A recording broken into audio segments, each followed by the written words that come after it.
I am the Tofu Golem. Please enjoy the video. In this video, I will explain how to fix Lexus clock, full guide. First, disconnect the battery negative terminal to reset power and protect electronics. Remove the trim panels gently with plastic pry tools to expose the clock unit. Note the location of each screw and clip and keep them organized.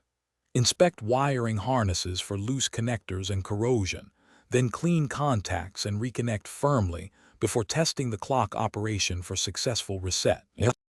Start by checking the clock fuse in the under-dash fuse box to rule out simple failures. If the fuse is intact, remove the clock assembly and inspect for loose connectors or damaged wiring near the harness. Test power and ground with a multimeter to confirm electrical continuity and proper voltage levels. Clean any corroded terminals with contact cleaner and a small brush. Then reconnect and test the clock display for normal operation.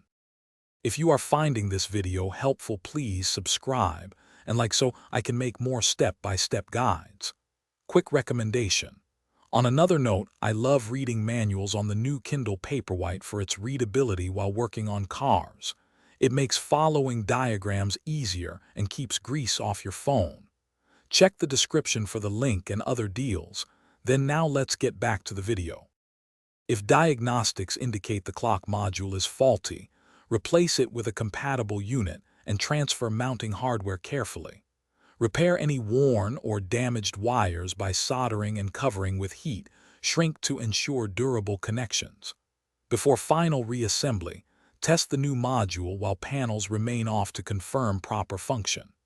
Reinstall trim and screws, then reconnect the battery and verify the clock keeps accurate time and all display segments are illuminated.